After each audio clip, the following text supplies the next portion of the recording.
Welcome to the Old National Bancorp fourth quarter and full year 2025 earnings conference call. This call is being recorded and has been made accessible to the public in accordance with the SEC's Regulation FD. Corresponding presentation slides can be found on the Investor Relations page at oldnational.com and will be archived there for 12 months. Management would like to remind everyone that certain statements on today's call may be forward-looking in nature and are subject to certain risks, uncertainties, and other factors that could cause actual results or outcomes to differ from those discussed. The company refers you to its forward-looking statement legend in the earnings release and presentation slides. The company's risk factors are fully disclosed and discussed within its SEC filings.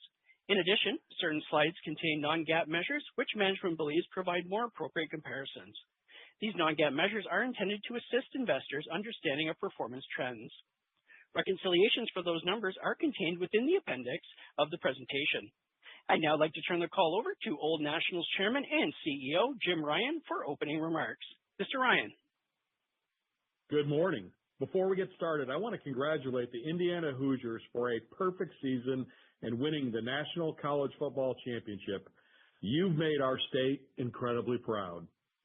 Earlier today, Old National announced strong fourth quarter earnings, marking an exceptional year that set new organizational records for adjusted earnings per share, net income, and the efficiency ratio.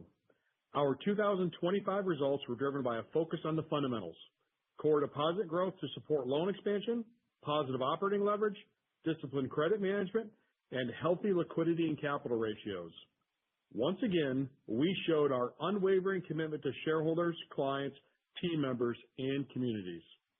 Our peer-leading fourth quarter profitability was highlighted by an adjusted return on average tangible common equity of nearly 20% and an adjusted ROA of 1.37% and an adjusted efficiency ratio of 46%. These outstanding quarterly results further reinforce the momentum behind our 2025 record performance that John will discuss later in the call. In the fourth quarter of 2025, we successfully completed the systems conversion and integration related to our Bremer Bank partnership. This was a major effort executed exceptionally well, and I want to thank our team members once again for their relentless focus and hard work throughout this process. The conversion reaffirmed the strength of our disciplined integration framework, which truly sets Old National apart. As we have stated, driving tangible book value per share growth is a key priority. This past year, we grew tangible book value per share by 15% despite the impact of closing our Bremer partnership, the associated one-time charges, and repurchasing 2.2 million shares in the back half of the year. We remain committed to strengthening tangible book value per share while continuing to drive peer-leading profitability. Looking ahead to 2026, we will maintain the right balance between building capital organically and returning capital through share repurchases, supported by our peer-leading return on average tangible common equity. As I mentioned last quarter, the best investment we can make is in ourselves. Our focus remains on organic growth and disciplined capital returns to maximize shareholder value.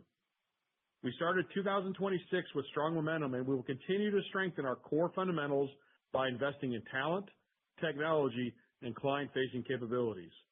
These efforts will ensure we remain strong, scalable, and positioned for long-term success. Thank you. I will now hand the call over to John to read the financial results in more detail. Thanks.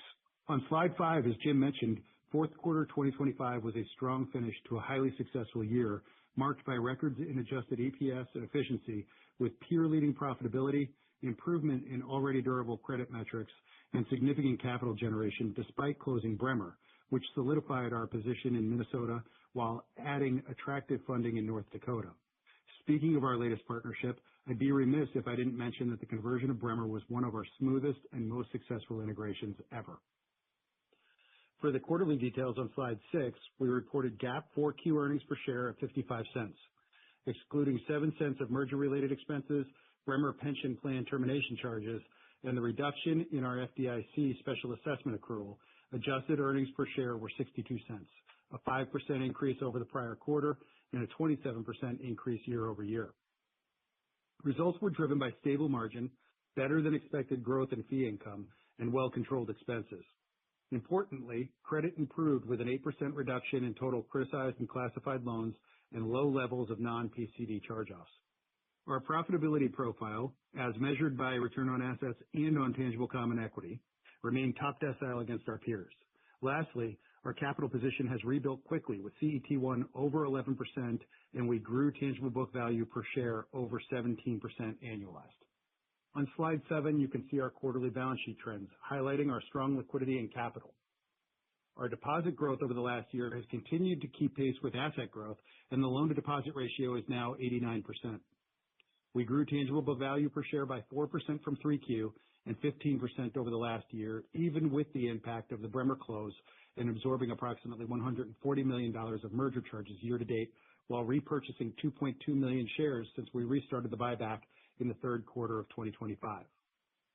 These liquidity and capital levels continue to provide a strong foundation as we head into 2026. On slide 8, we show trends in earning assets. Total loans grew 6.4% annualized from last quarter. Production was up 25% and was strong throughout our commercial book. Despite strong production, our pipeline is up nearly 15% from the prior quarter. Higher production levels were again partly offset by strategic portfolio management, as evidenced by our lower criticized and classified levels due to payoffs.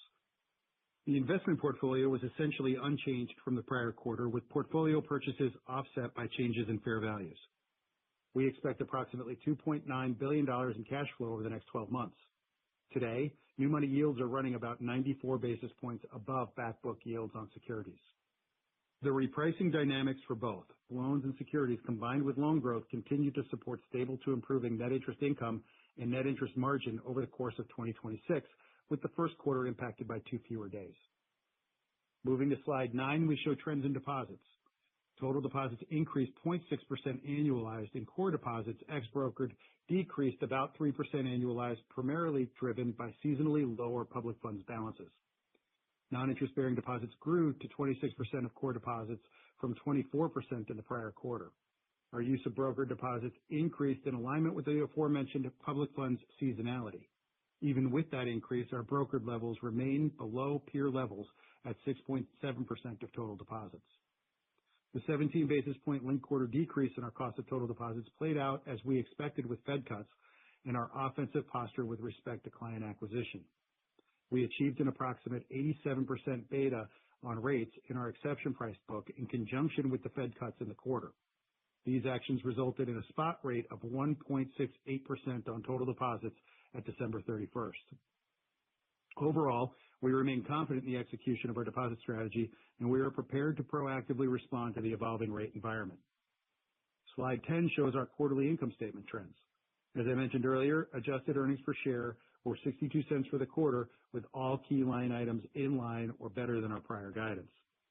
Moving on to slide 11, we present details of our net interest income and margin, both of which increased as we had expected and guided. Modest margin expansion was supported by deposit repricing. Slide 12 shows trends in adjusted non-interest income, which was $126 million for the quarter, exceeding our guidance.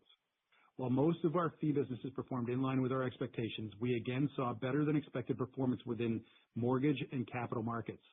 In both cases, this was driven by a somewhat more favorable rate backdrop for these businesses. Continuing to slide 13, we show the trend in adjusted non-interest expenses of $365 million for the quarter. Run rate expenses remain well controlled, and we generated positive operating leverage on an adjusted basis year over year with a record low 46% adjusted efficiency ratio. We realized approximately 28% of the anticipated Bremer cost saves in the fourth quarter, and as a reminder, the saves from Bremer are expected to be fully realized in the first quarter.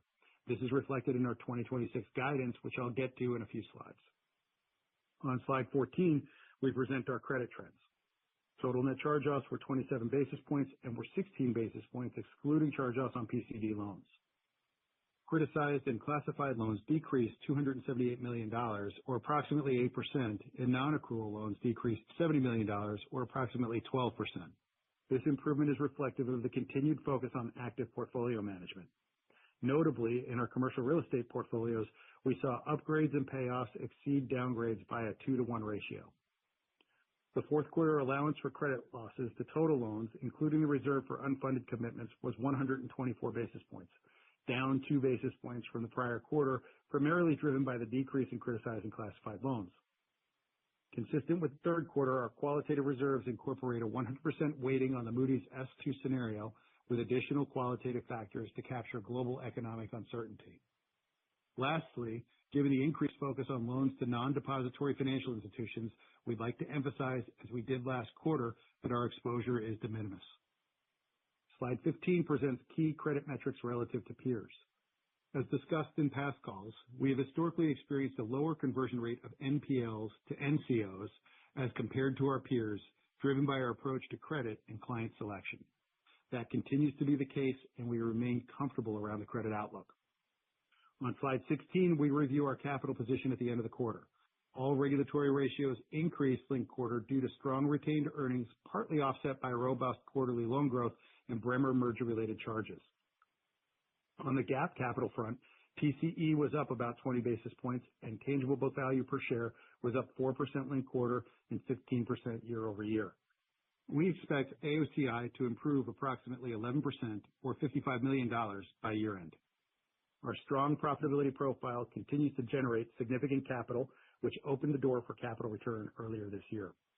As previously mentioned, late in the quarter, we repurchased an additional 1.1 million shares of common stock, taking our total to 2.2 million shares for the year.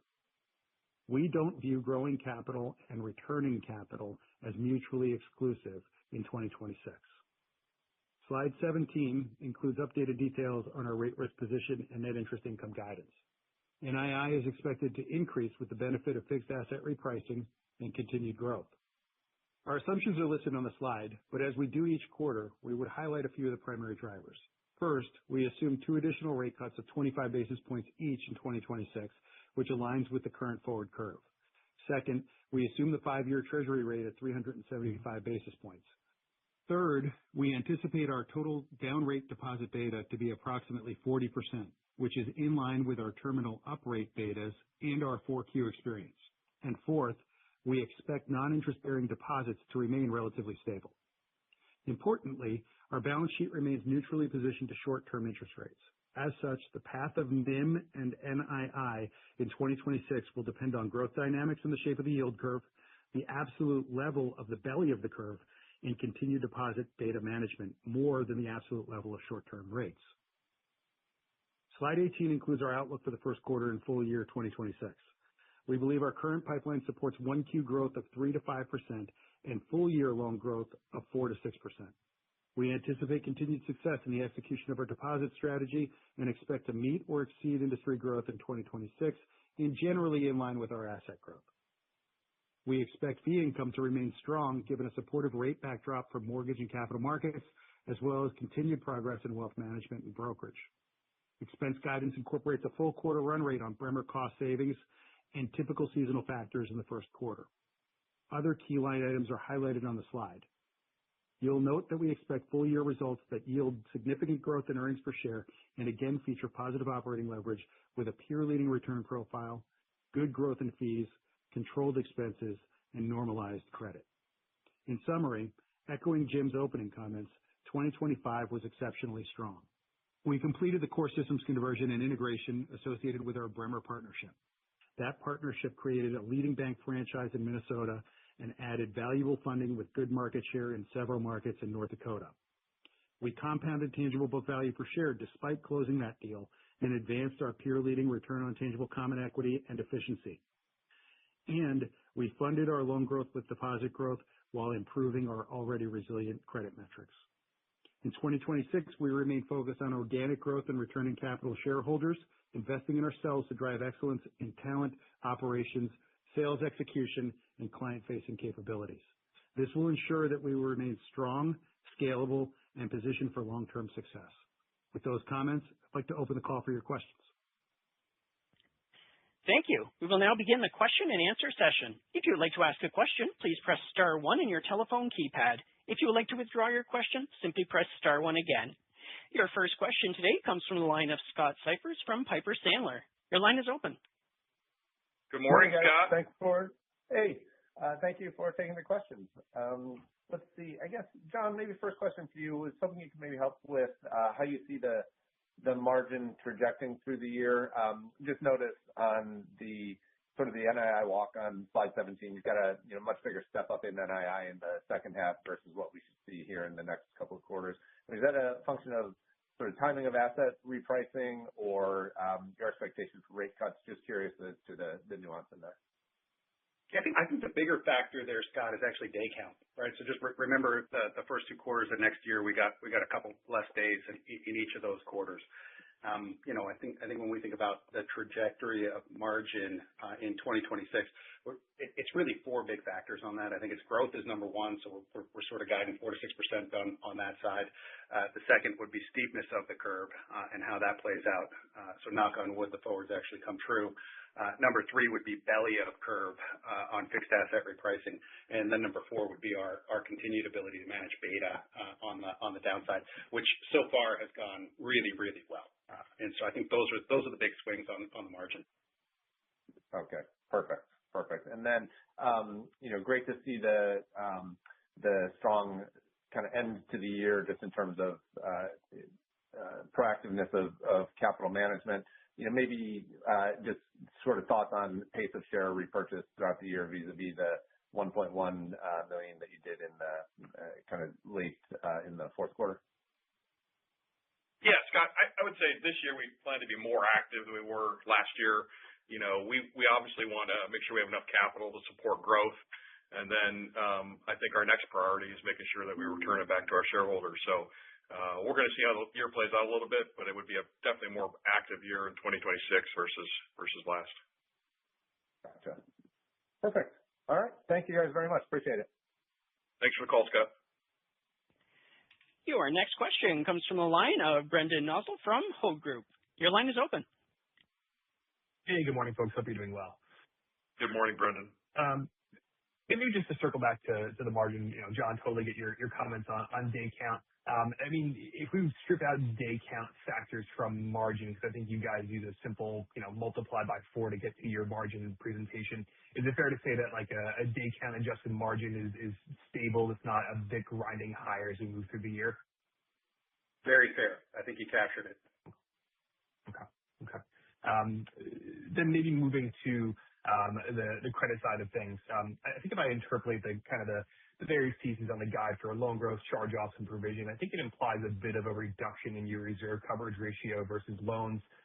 So I guess just, what are you seeing either in your own portfolio or the macro inputs that would let you slightly underprovide for both growth plus loss content? Yeah, it's really the migration in the criticized and classified book and improvement on those measures. 2 or 3 now quarters of really, really solid improvement there, close to $70 million lower on NPLs in this quarter. And when you've got that kind of fundamental improvement, it's just, the model just spits out what it spits out. It kind of maths, right? And so, clearly I think we're through the peak in those categories of classification. Okay, perfect. Thank you for taking the questions. Your next question comes from the line of Jared Shaw from Barclays. Your line is open. Hey, good morning. Good morning, Jared. Just circling back on the capital and hearing what you're saying about the buyback, how should we think about sort of a good core target CET1 for you as we move through 26 with sort of all those assumptions behind it?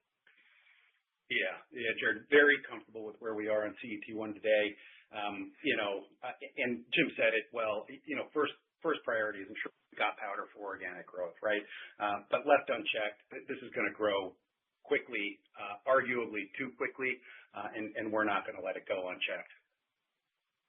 But we shouldn't assume that you're trying to target back down to like a 10.5% from where we are right now.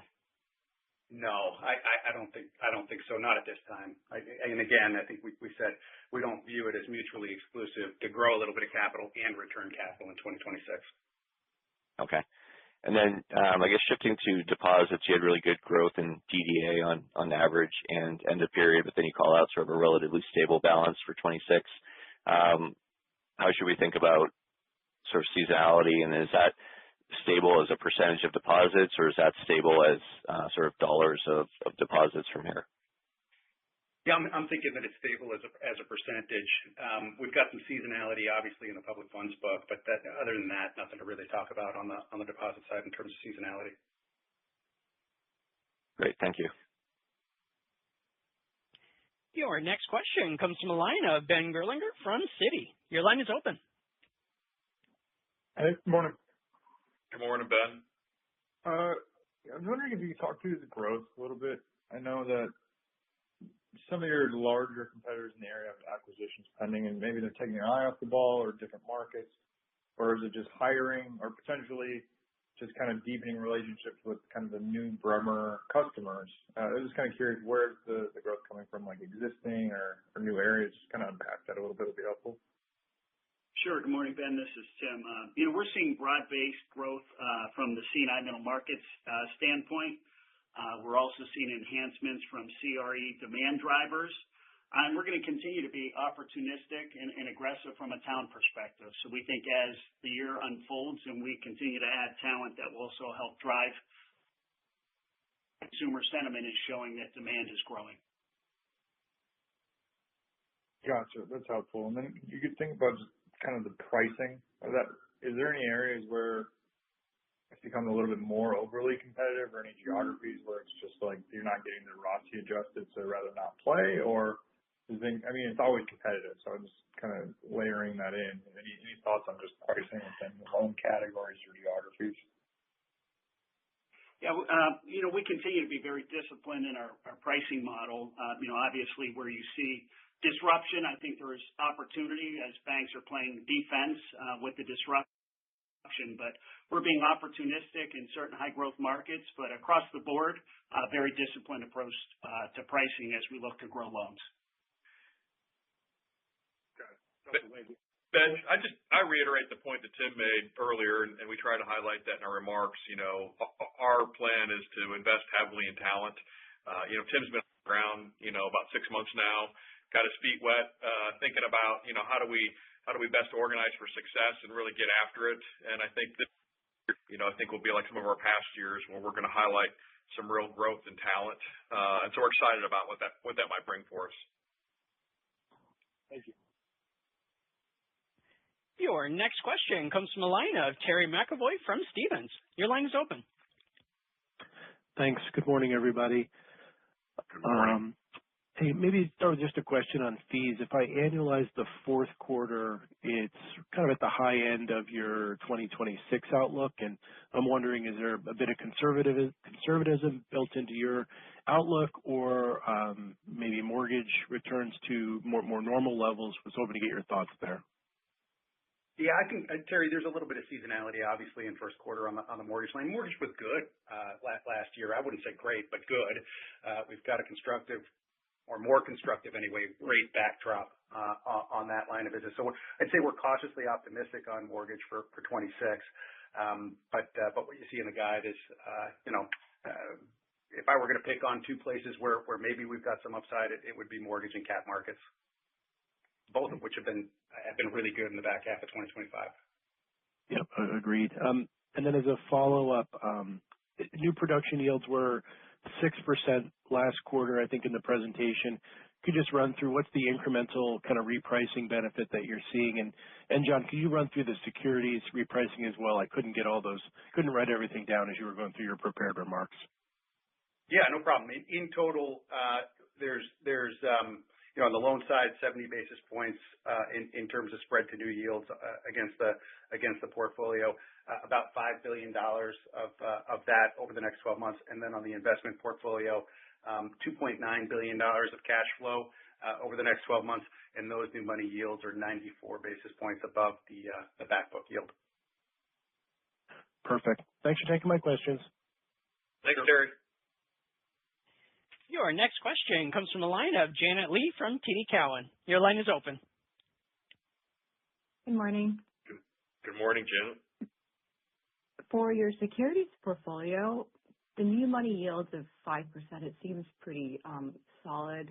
What's the underlying drivers behind the securities yields that you're earning? And is it fair to assume the securities investment portfolio stays around this level or running down as your expectation for deposit growth appears to be in line with your loan growth for 2026?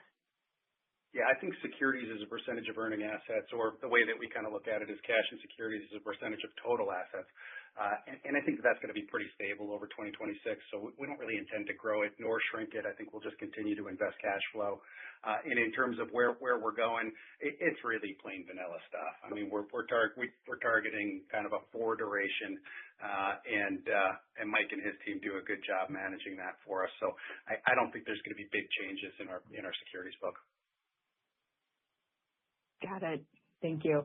And just to follow up on deposit costs, in your expectation for your NIM of stable to moving higher throughout 2026, so the spot rate of 1.68%, that seems, I mean, given the strength of your deposit franchise, it seems lower than peers, and it looks lower on an absolute basis. Is your expectation that the total deposit cost could, creep down more from the current levels, given the amount of exception pricing deposits that you have on your balance sheet, or is more of the benefit coming from the fixed rate asset repricing? I think it's both. Look, where we managed all of our up beta in the deposit book was via that exception price book. That book today is 36% of total deposits. It's about 45% of our transactional accounts. And that price, we think we still have room to pull down. Look, we're continuing to work that book really hard. We've realized almost a 90% beta on that one, kind of point to point, and we're ready to move proactively with rates. Thank you. Your next question comes from a line of Chris McGratty from KBW. Your line is open. Oh, good morning. Thanks for the question. Good morning, Chris. Jim or John, one of your peers has made a comment recently that said deposit pricing, in particularly Chicago, was actually pretty reasonable, which is something I haven't really heard in my career. Any comment on deposit repricing by your markets, which span the Midwest? Yeah, look, I would suggest that it's still competitive, but I think almost everywhere it has been very, very rational. There are a handful of markets out there that are a little bit spicier, but I think for the vast majority of our footprint, and certainly any place where we've got meaningful deposits and meaningful share, things have been very rational. Okay, and then just quickly on the expenses. Technology spend's gotten a lot of attention this quarter. I'm not sure if I've seen a number from you of what piece of the expenses are going into tech investments, but any color there, either percent of revenues, rate of growth, any kind of color to kind of give us some context there. Thanks. Maybe just let me give you a 50,000-foot view. I think we're spending as much at this point in time. We're not underfunding new investments. We're thinking about, innovation, in the payment space, innovation in the client-facing capabilities, and we're really good at self-funding a lot of that. Even though we keep grinding on the efficiency ratio, we're really good about self-funding those new investments. If there's anything that I think we're going to continue to put pressure on, it's probably that salaries line item. As I said earlier, I want to make John uncomfortable with the amount of people that we plan to hire to really grow the front line. So I'm very comfortable with our technology spend, and I'm even more comfortable that we couldn't spend any more really and handle the organizational change that comes out of that. So I think we're at the right level, and we're certainly not underfunding any opportunities that are in front of us. All right, great. Thank you. Your next question comes from a line of David Chiaverini from Jefferies. Your line is open. Hi, thanks for taking the question. So I wanted to circle back to loan growth, the 4 to 6% guide. Can you talk about what could lead to the high end versus the low end, and also talk about borrower sentiment on the commercial side? Sure thing. Good morning, David. This is Tim. I'll start with the sentiment side. We think customers are feeling more optimistic about 2026 than the prior few years.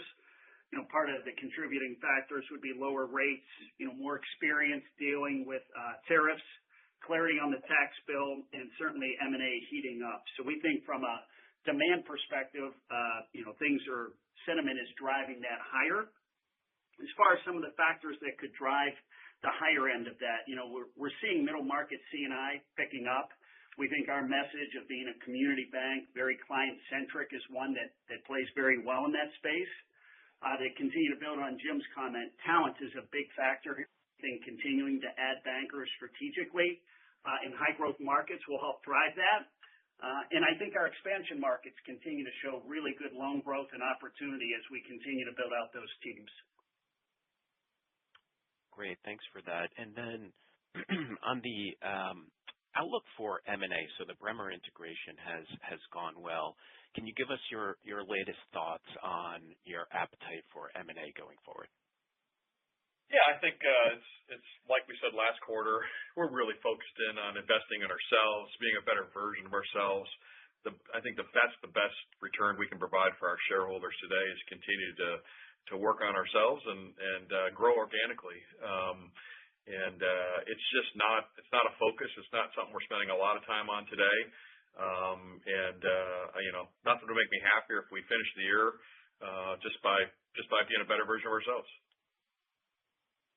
Very helpful. Thank you. Thank you.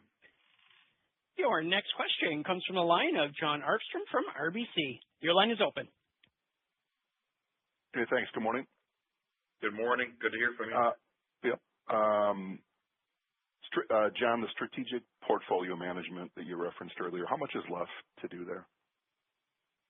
I think it's kind of constant and ongoing, John. It's just like the inflow into the classified buckets that we saw starting kind of 18 months ago. We really feel like we got our arms around that. Obviously the loss content there has been de minimis, I think we're through the worst of it. But ongoing active portfolio management like we always do. Yeah. Okay. But maybe Jim, can you talk a little bit more about the wealth strategy and outlook and what kind of expectations you have for that business? Yeah, I think we're doing really well there. But again, I would reiterate my comments around the talent. That's really a talent play. Tim's spending a lot of time with our wealth team. In fact, he's meeting with the sales team here next week, really trying to ramp up expectations around ongoing hiring in that space. We've been successful. And probably more successful than many of our peers, have been in that space. But I think we can do even better. I really see great opportunities for us there. So I think we've built the product capabilities to be successful. We've got the right business model. I think we're organized for success. But really what we can do is I think we're underpenetrated in some of our biggest markets with talent. And I think if we can pull that part off, which I believe we can, I think we can even see higher growth coming out of that business line. And one thing I would add, this is Tim, I think our partnership and collaboration with the commercial bank, there's continues to be opportunities to more fully deliver the entire bank into our wealth clients and into our commercial clients. And we're seeing partnerships and those referral activities really drive good results there. Yeah. Okay. Fair enough. And Jim, congratulations to the Hoosiers.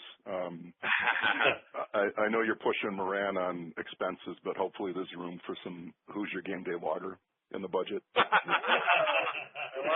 like it. We're very excited, and we're so proud of him. What a great story, and can't wait for the movie Hoosiers 2 to come out soon. Great story. Thank you. Thanks.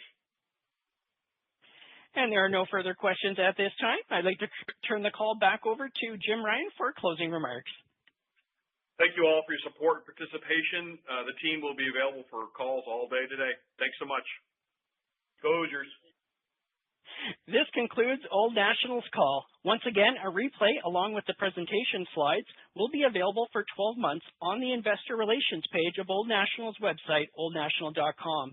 A replay of the call will also be available by dialing 800-770-2030, access code 939-4540. This replay will be available through February 4th. If anyone has any additional questions, please contact Linnell Durkholz at 812-464-1366. Thank you for your participation in today's conference call.